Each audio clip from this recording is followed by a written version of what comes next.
everyone, welcome. Today we've got a presentation from Professor Dawn Mannay. She's going to give her talk in a couple of minutes, enabling talk and reframing messages, working collaboratively and creatively and collaboratively to create impact from the accounts of care experienced children and young people. Dawn is Professor of Creative Research Methodologies here at Cardiff University. She has interests in education, inequalities, identities, and children and young people.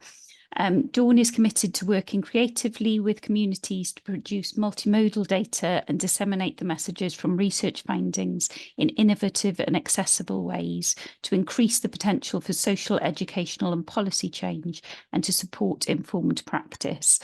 Okay, so I'm going to pass over to Dawn now. Thank you. Thank you, Harriet, for that introduction. And thank you to ExChange and Cascade for inviting me. And croeso, welcome everyone who's come to hear the talk and join in with some conversation about it later. I'll just start off with an apology so you can hear that my voice is going. I'm hoping that it's going to continue and I'll be able to do the whole talk. But if I don't sound very enthusiastic, it's not because I'm not enthusiastic, it's just because I haven't got my voice. So I am excited about this project and I'm really pleased to be here. I just might not sound that excited. Okay, so I'll make a start. So, croeso, welcome again. So I'm going to give you a sort of overview of the project and talk about the different methods we use to engage with children and young people. Even though this is mostly about impact, I'm also just going to talk about the findings a little bit because I think that gives you some context about why we wanted to get the messages out and why we thought it was important to do lots of different impact and dissemination activities. So then I'll talk through some of the different things that we did. And at the end of the talk, while you're having to think about any questions you might have, we'll play one of those videos from the project. So, I mean, we all do research for our own personal reasons, but I think a lot of us go into research careers and work on different projects because we hope that in some small way, the research that we do can impact and make positive changes to people's everyday lives. So there's a quote there from the Centre of Applied Sociology Research. And I suppose I would see myself as an applied researcher. And I think it can be difficult when you don't see any changes. And I think sometimes we don't have to think about, you know, the biggest change in the world. But if you can change how one person thinks in a small way, they'll interact with lots of other people. So it's thinking about, you know, what can we do from our research and why do we do research? So this study took place back in 2015. So it's sort of almost its 10-year anniversary. But I know that this is a 10-year celebration of ExChange, and they wanted to bring some of these projects back into focus. Also, in a way, it's sort of not just 2015, because since then, I've continued to work with colleagues in Cascade and Cardiff Uni and other places and sort of carry on in this sort of research. So this is very much a springboard to lots of other studies. So when we undertook this research, a lot of studies that had done before with children and young people, but particularly children and young people in care, were often weighted towards the ideas of the researchers, rather than designed with children or young people or with them in mind. So this study was commissioned by the Welsh Government, and it was really lovely to work with them because they really wanted to know what children and young people thought. So they wanted the findings to reflect their experiences, but also what young people and children thought needed to be changed. So they're very supportive of the project and the sort of ethos aligned between the Welsh Government and us. And then I was very lucky to work with lots of lovely people. So I worked with researchers in Cascade and Cardiff University, Voices from Care, the Fostering Network, SPICE, and then lots of other partners when we made the creative materials to get those messages out, like Ministry of Life and Like an Egg. So it was a real sort of team of people, and I think that's important. You need people from the university and from the third sector and different charities and people with other skills and talents in the arts to bring something like this together. So it's a real privilege to work on this study. And I wouldn't have worked on it at all, but Professor Sally Holland became Children's Commissioner. She was originally going to lead on this project. So she asked me to step in. So I was really privileged to step in. And it'll be good now to tell you more about what we did. So with the project, it was really important that we worked with children and young people in a different way to social work practice. So the children and young people that we worked with are often interviewed about different aspects of their lives in conversations with social workers or other professionals. So we wanted to change the context and the setting and how we ask questions so that it sort of didn't mirror that form of engagement. So what we did with younger children is that we did these sort of fun days. So we had a big space with a place that we could eat and space for games and activities.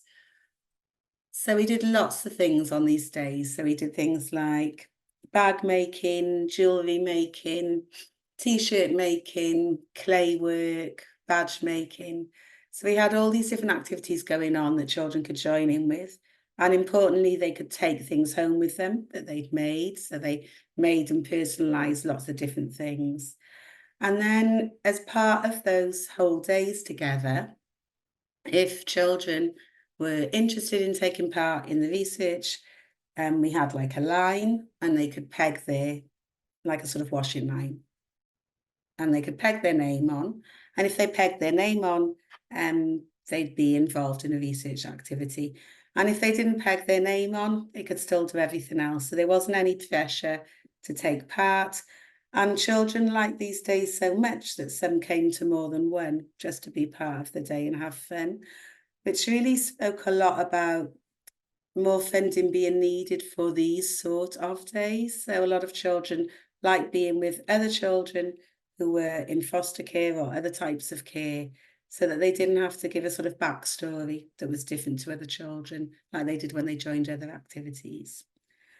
So if they wanted to be part of the research, we had a team of researchers there that they could choose to work with, and we did things like emotion stickers, so they could talk about things in their school day and whether they liked them or not. And I quite like emotion stickers because otherwise you're often asking people how they feel, and it's like really annoying if you're being interviewed and keep saying, and how did that make you feel? And how did that make you feel? So the emotion stickers, people can tell you or not with their stickers. We also did something called sandboxing, so you can see the picture there of the trays with sand in. And we had about 200 plus little figures, and children built either scenes around their school experience or scenes about who they wanted to be when they grew up. Some children marked off to two sides and did positive and negative, and people could interpret the activity in any way that they wanted to. And then as researchers, whichever question the children were building in the sand, we built one based on our own life. So we might build one about our aspirations or our school experiences so that they could ask us questions. So it wasn't just us saying, you know, tell us about this, tell us about that. They could say, why did you put that in there? What does that mean to you? So those worked well to generate data with children and young people. So what we did, we recorded the talk around the activities. So that's what we did. And then if there are other things that we wanted to ask, we might ask other questions that weren't covered in the activity. So that was younger children. We also did things with outside of those activities. So with older children, we did things like bowling, wall climbing. So with the older set of participants, there we worked with peer researchers.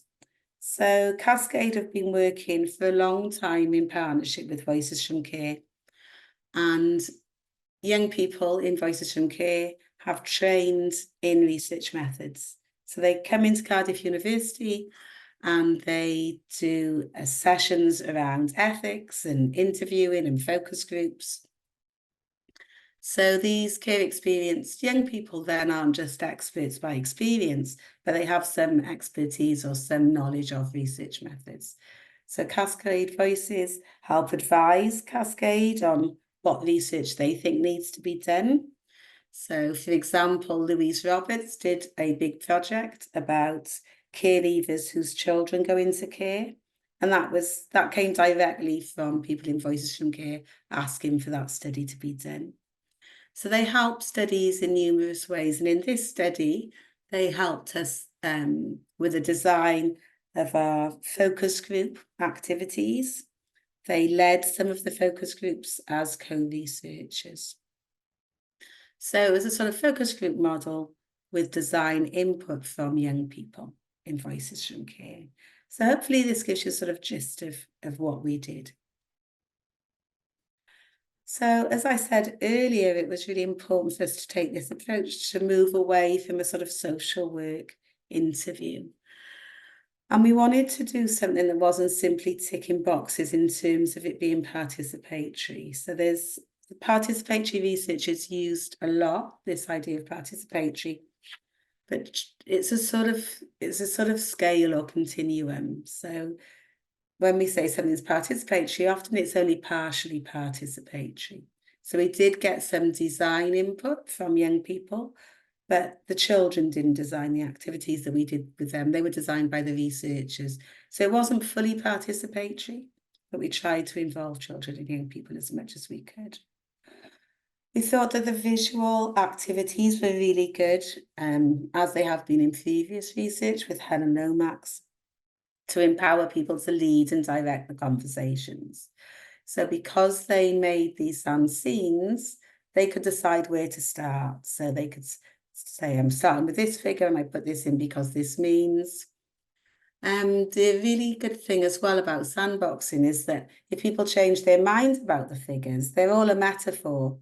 So someone could have put something in the box. They could have put a cat in to mean a particular thing and then decide they don't really want to talk to the researcher about that. So there's a lot of freedom in those methods. For the older people, as I said, we had those peer-led focus groups and they inputted on the design of those focus groups too. I think the use of creative methods is also really useful for fighting familiarity and encouraging defamiliarization. So as researchers on the team, obviously we'd done the literature review, we had our ideas about what schooled experiences would be like, what the barriers and enablers were. But we wanted to sort of, in a way, put that on hold and start afresh with what the young people and children were saying to us. And defamiliarization helps people think about their own lives. So have that reflexive space. Because I think sometimes when we ask quick interview questions, people feel like they've got to give quick responses. But because people were doing these activities, they had more time to think about, okay, so what do I want to do in the future? Or what was it like in school? So it gives you that reflective space. And they're really good for quietening the researcher voice. So often as researchers, we think we know what people are going to say, or I do anyway, we talk too much. So it helps us be quiet and give that space for children and young people to have time to reflect on their lives and then share the things that they want to share with us. So I thought, at the time, I think those activities worked really, really well. But on reflection, there are probably other things that we could have done if we'd had more time or resource, such as having younger people informing the design of their activities. So we did this with older young people, but not with the younger children. So since that project, me and Rachel have done other projects with the Fostering Network and thought about how do we address this. So if you want to find out more about how we involved young people, there's a Cascade seminar series in June, so do come along and I can talk about that more. The other thing that you really need in these sort of projects is commitment, time and capacity. So it's really important to build trust with communities and with Cascade Voices that has been achieved, but they weren't just there for this project. So this is a relationship that's been going on for at least a decade between Cascade and Voices from Care. So it is difficult for someone to replicate that and for time to be built in to do that work. So I think it's really important for funders to think about that and allow space not just to do the projects, but to build trusting relationships with those communities. There's also a lot of work that goes into that. So Eleanor Staples and colleagues did a chapter thinking about, there's a lot of relationship building. There's a lot of work that goes into maintaining that relationship with Cascade Voices. And arguments that has to be recognised. So I know in Cascade now, there are staff employed just to do community work as their main job. So there are people whose research is their main job. There are also people working with communities as their main job. So again, I think there has to be a change in mindset that research isn't about research only, but building these relationships. So I'm going to talk a little bit about the findings because I think it's an important contextualization to think about how we then wanted to share these messages. So young people that we talked to talked about the ways in which different individuals could both support them but also put up barriers. So here a young person saying when she's talked about higher education, it's like they don't believe that children will do anything if they're in care. And if no one believes in you, how do you then believe in yourself? But then on the other hand, we've got other people talking about their foster carers or teachers saying, they helped me. They did that extra bit of work with me. They believed in me. They sat down and told me I could do it. So there were different stories of how interactions, often quite small, can make a big difference to the lives of children and young people. People have also talked a lot about being different. So in the picture in the corner, that's actually from a later project we did with care experienced young people with fuzzy felts. And what they've made there is quite poignant because when they talk about what they've made, they said, when you go to school, it's like everyone else is in school with their school uniform and you've got a bow tie on and a funny hat and no one else wears a bow tie. So it's like you're sort of marked out as different from everybody else. So lots of people talked about not wanting just to be recognised by that label. And this idea that before they went into care, they were just, they were just Sally and they were good at netball and they were good at art and they didn't really like chemistry. And then as soon as they went into care, all that fell away and they were just a child in care. So it's this feeling of difference and sometimes also this feeling of pity that children and young people didn't like. This was made worse by visibility. So someone there saying, the bad bit was like the looked after children reviews took place in school often. So everyone knew where you were going. So you might get called out of an active class to see a social worker. So everyone in the class knows you've gone to see the social worker. And then you have to go and have that meeting and go back into that class. Sometimes meetings would be held in sort of porta cabins on the school grounds, and other children would go past knocking on the window and sticking their tongue out. So they sort of felt like they were on show. So children, on reflection, a lot of them felt that these meetings shouldn't be in school time. And particularly older young people. So some older young people said, yeah, so okay, I did not want to go to maths and it was good to get out of the class at the time, but on reflection, it would have been better if I stayed in my lesson. And if I had that privacy, so it wasn't, somewhere I could be seen in school. Another really poignant finding was arguments about resources. So there's a real push for transparency and for the sort of voice of the child and to involve children in meetings. But some of the meetings that children had been asked to sit in on, they heard people arguing about who's going to pay.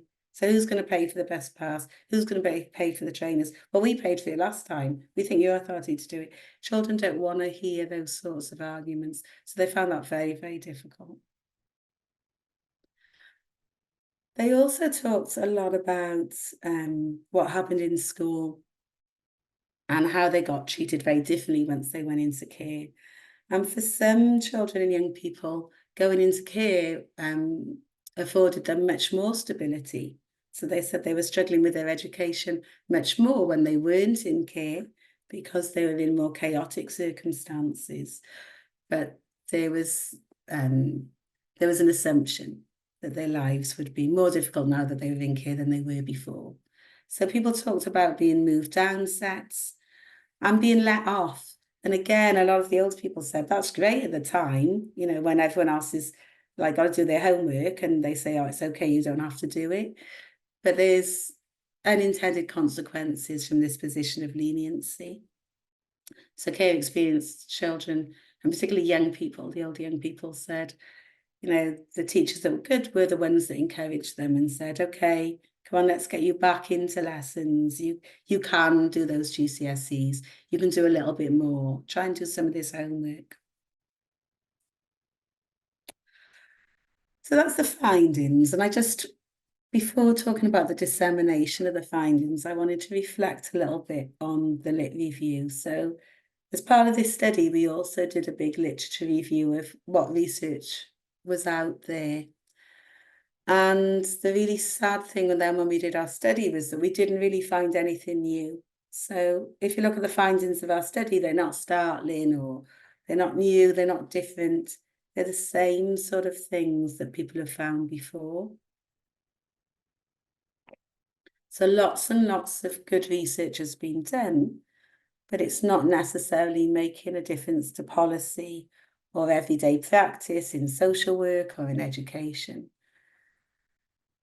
So I think looking at what we found in the study and looking at what went before for decades with research made us feel really committed to thinking about how do we make these messages from young people contribute to change when their stories have been heard lots of times before and no change has followed. I think young people were, aware of this before we were. So when we were doing the research, they sort of said, we've done this sort of thing before. You turn up, you come, you ask your questions, you go away, and nothing ever changes.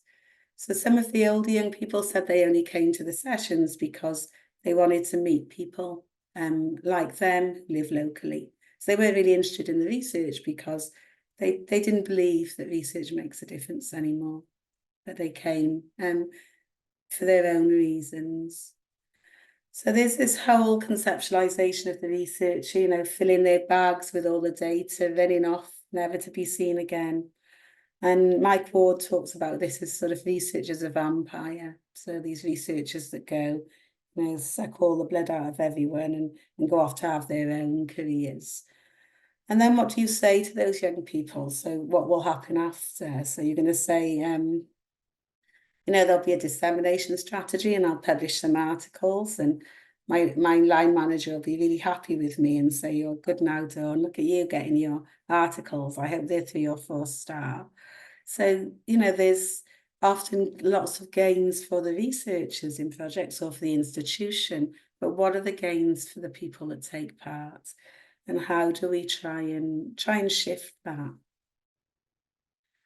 So we thought a lot about how do we get engagement with these things that young people have said? How do we have impact? How do we get change? How do we do this ethically? Because working with care experienced children and young people. We weren't allowed to show their faces in anything. We weren't allowed to use their voices. So how do you try and do something that retains some of their own voice and authenticity when they can't be seen or heard? So we did all the usual things. So we did the reports and the books and the journal articles and the academic conferences. And I'm not saying these aren't important. So we needed a report for Welsh Government. And that report was really important because we had 17 recommendations and Welsh Government took them on. So it did change policy. So Welsh Government wrote new policies and new guidance, and they really listened to what young people had said in the study. But that's not really enough because lots of busy practitioners haven't seen those changes in policy.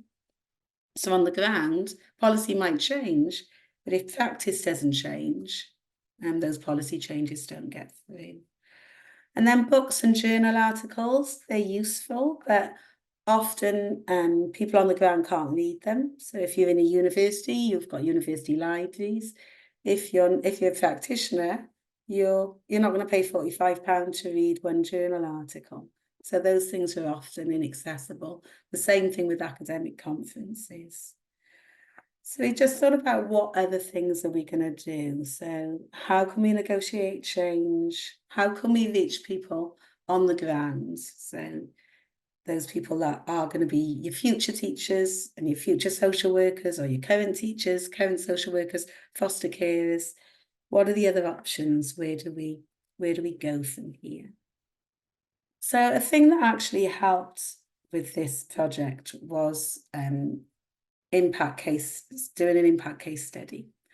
So there's a whole sort of debate about impact, and there is this push for impact, that you should have changes and it should be a benefit to the economy or the environment or health or quality of people's lives.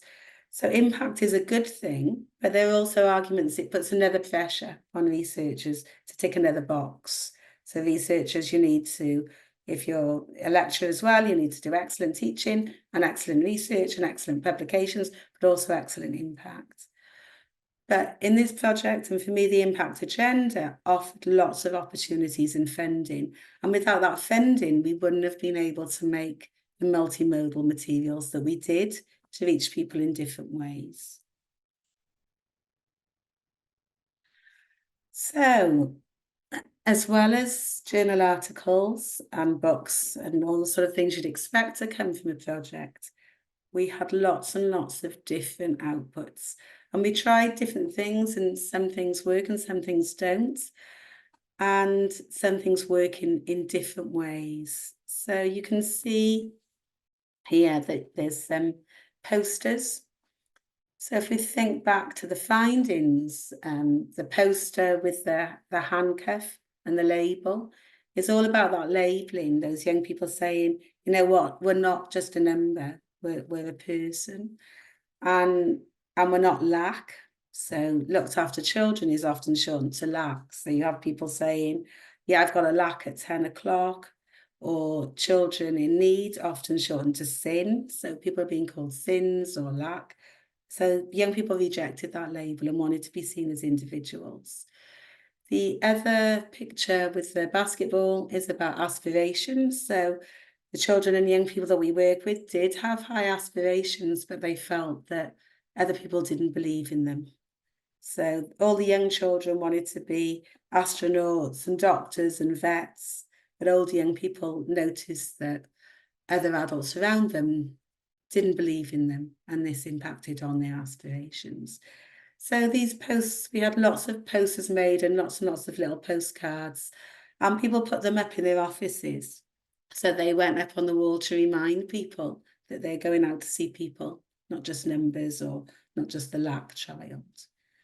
So they were distributed and they made quite a good impact. We did 3 magazines in partnership with the Fostering Network. So we did magazines for young people, and we also did magazines for foster carers, like a sort of Take the Break magazine. So they were magazines that you could flick through and read different articles. but that all the articles related to the research and its findings and related information. So they were useful. So sometimes people got in contact and said they'd read the magazine and they'd been into the school and said, you know, we don't want our children being removed from active classes, or we want you to, we've read this about the aspirations, you know, we want you to believe in our children. So it changed their thinking and gave them more confidence. So foster carers could go in and say, we've seen the research. This is how we want it to be for the children that live with us. We also made films, and you can see a picture there of a piece of the sandbox in a little monster. So those figures were really useful to tell the stories, and we used them to make films. So they're used to talk about that idea of children being in meetings when people are arguing about who's paying for what. We did music videos, we did something with ballet, we did messages to school charter, which we posted to every school in Wales. So we made the charter and we made all these lovely packs, and care experienced young people helped me put them all in envelopes, and then I had to take them all to the post box and I squashed them all through. And then people said, you know, what did the school say? And the school said nothing. So we didn't get one response. So we know that doesn't work. But we've got a mailing list, we've got an email list now of all schools, and I send them different things in a monthly newsletter from a website that we do, which is under the umbrella of ExChange. So we do a website called ExChange Family and Community within the company newsletter. But we know posting things out just didn't work. But if you don't try things, you don't know what works. The videos, the music videos and music audios were really powerful. And we also did some events with live music, and practitioners talked about how that made them think differently about different aspects and make changes. And I also did lots and lots of face-to-face work. And at the beginning, there was a team of us, but researchers with the research project. So then one point it was really just me left. But I was doing things like going to Coventry and Birmingham and different places all over Wales and England and Northern Ireland, and doing workshops with trainee teachers, trainee social workers, trainee youth workers, trying to get those messages out while people are learning. So that the face-to-face stuff also made a big impact, and people would fill in cards later. And I remember one trainee teacher filled in a card and they wrote, "I've learned a lot today. I won't call children lack to their face." And I thought, it's a start. Do you know what I mean? So they might still say it behind their back, but at least people are taking on those ideas. And if you change, if you've got a message out about what young people want to change to one trainee social worker or one trainee teacher, they'll work with hundreds of people in their careers. So those small, tiny changes you might make can ripple out. So we're attempting there to counter that criticism that research findings don't have an impact outside academia.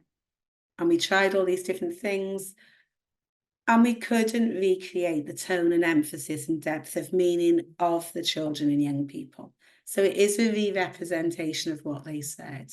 So we couldn't get around that because we had to have the voices recorded by other children and young people. But we tried to retain some of those sort of essential things that young people said. And practitioner feedback, we've had lots more practitioner change from the impact activities than the report or the journal articles. So when people have said things have changed, it's because they've been in a workshop or come across our materials. So practitioners have said, you know, it's reinforced that they have to push people to meet their potential, ensuring appointments for young people are outside their education. So we also did some work with people from the Youth Offending Service who'd also been going at mid-class, we need to see the child. And they just said they never thought about it. They've been doing it that way for 40 years. They just didn't think about it because that was their practice. But coming to the events and listening to the young people sing, listening to the music videos, changed how they thought. So there is potential for research recommendations to translate into changes in the ground, if we can move beyond the usual outputs and try different things. But again, funders need to consider the investment necessarily to do this. So often researchers are only brought in for the project. So you can stretch yourself so far doing lots of impact activities, but if there isn't funding and it's just left with one or two people trying to keep going with this, they'll only stretch so far before they snap. So I think it's really important for institutions and funders not to think, you know, we'll fund the research, but we need to also fund the impact and make sure there's time for people to do this and resources. Okay, so Diolch Mando, thank you very much for listening. We're going to go to any questions, but before we go to any questions, we're just going to show you one of the resources that were made from the project. So thank you, Diolch. This is a page on the ExChange Family and Community website that I was talking about earlier. So on this page, you can see lots of different sort of things that were made. So you've got the reports, but also music videos and music audios, some of the films we made from the project, posters and postcards, the magazines, and we're just going to listen to the messages to schools. Overall, children and young people who have been in care tend to gain less qualifications and have a less positive time at school. But this doesn't have to be the case. We are aspirational, and with the right support, we can achieve.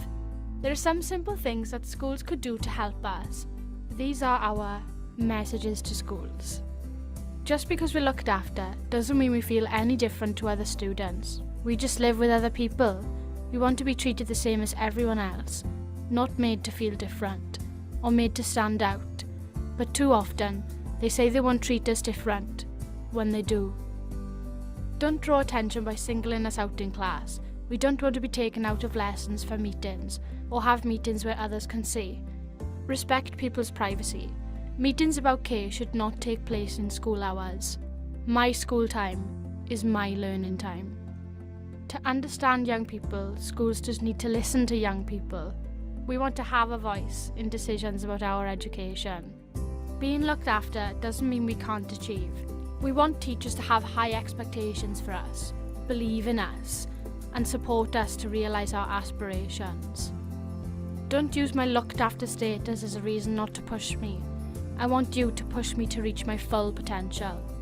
See what we can achieve. Sometimes simply knowing who to turn to can make all the difference. We want to know who our designated teachers are and what support is available to us. One person's approach isn't always the same as another's, so we'd like teachers, social workers and foster carers to communicate with each other so they can provide consistent support wherever we need it. Offer resources such as computers and books.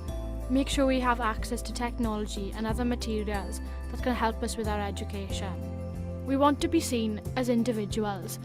We don't want to be singled out because of our status, and we don't want it to define us. I shouldn't be labelled or underestimated just because I'm looked after. I'm not just a number, I am me.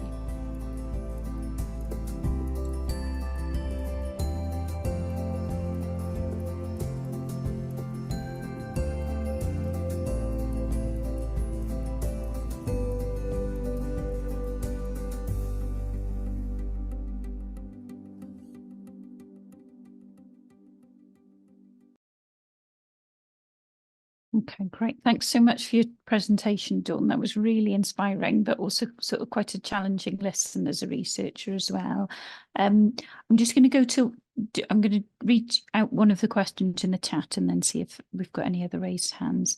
Andrea had said, you refer to 17 recommendations that were taken on by Welsh Government. Can you give a few examples of the recommendations and how they were translated into policy? So there were lots of recommendations. So I just looked them up because there's so many. I was trying to remember what they all are. So there was a lot about communication between social services and education providers. There were lots about children and young people having opportunities to meet with others, so who are others who are in care. There was stuff about computers and reading materials being provided. There were recommendations about training for foster carers. So with some of those, I know the Welsh Government then put money into other projects with the Voices from Care and the Fostering Network, so that there was that additional training available. With some of the other recommendations, they wrote new guidance. So they wrote a new guidance document, which then got updated like 12 months later to see what they'd achieved on that. So some of those recommendations went straight into the Welsh Government guidance, and then they've updated to see whether or not they're meeting those goals. And then other recommendations went into other guidance. So we helped them from that. We helped the Welsh Government make a guide for the designated teacher in schools, and then did workshops from there. So some things went into Welsh Government policy in a way that you can see it in their policy documents and they track it.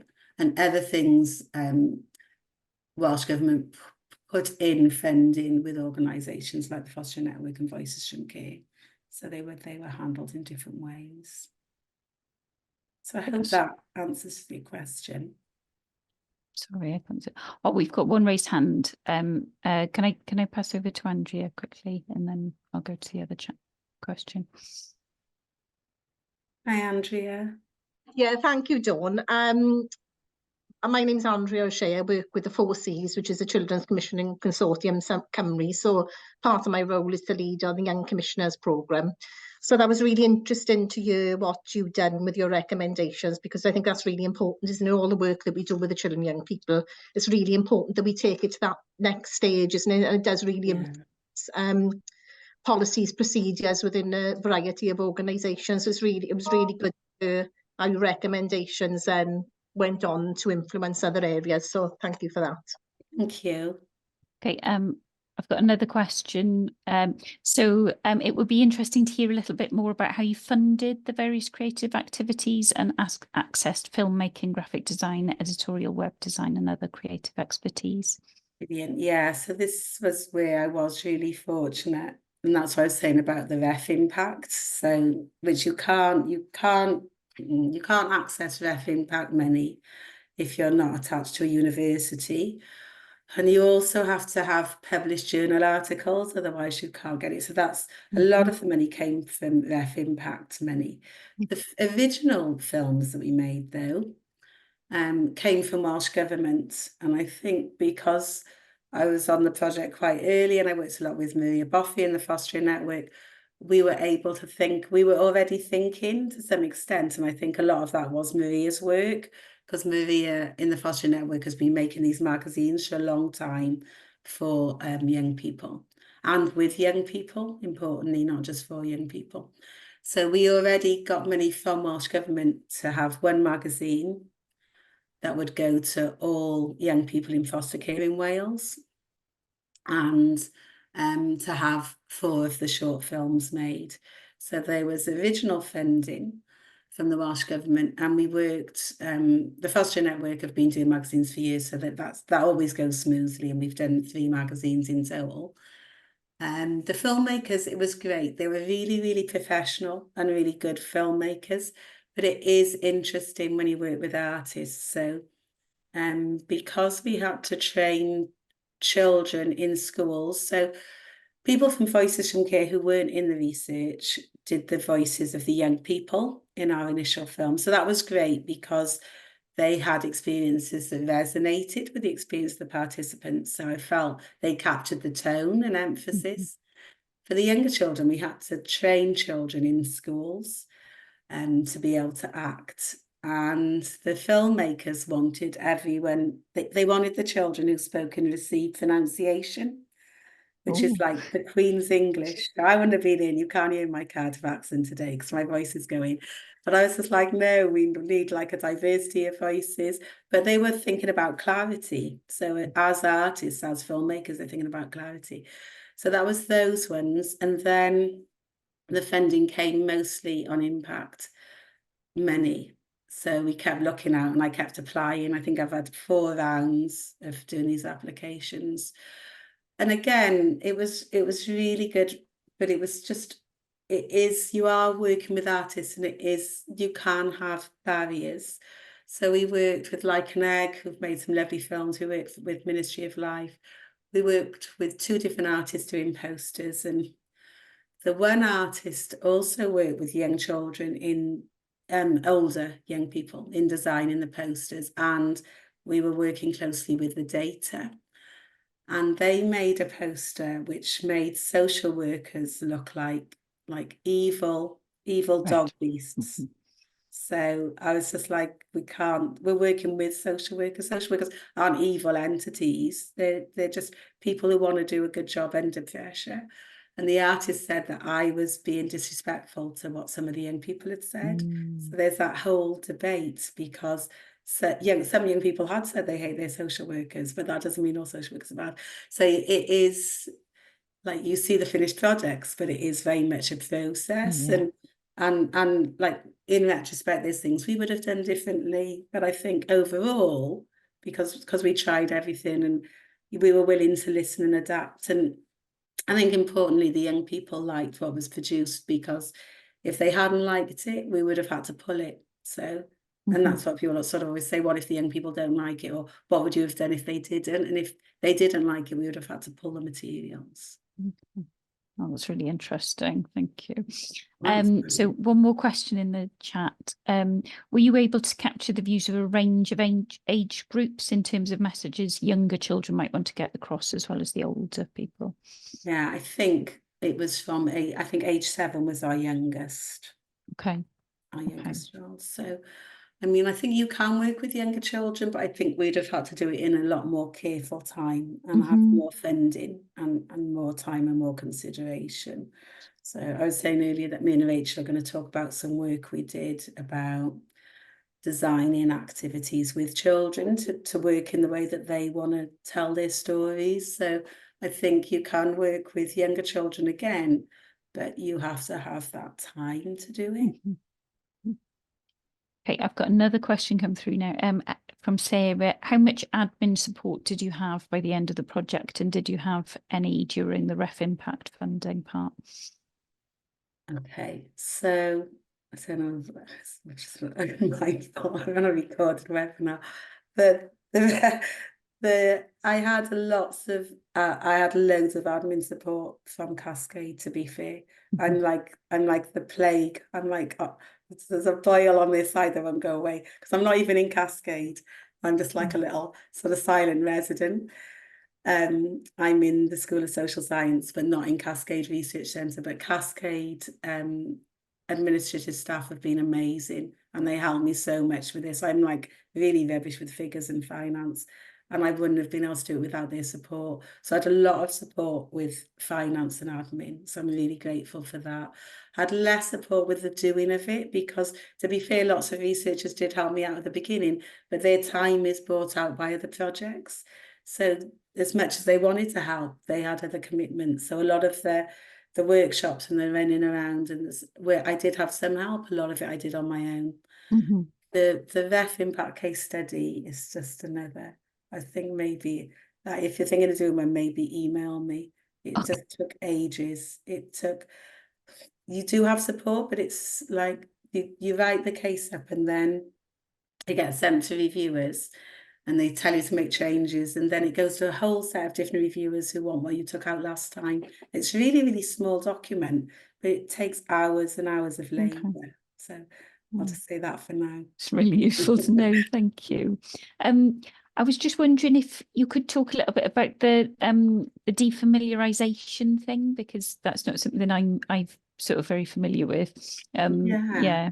So I think that's like one of my favourite things about visual methods, and it's why I started using sort of creative methods when I was first doing research, when I was still a student. So I'd done a lot of research in marginalised areas with families experiencing poverty.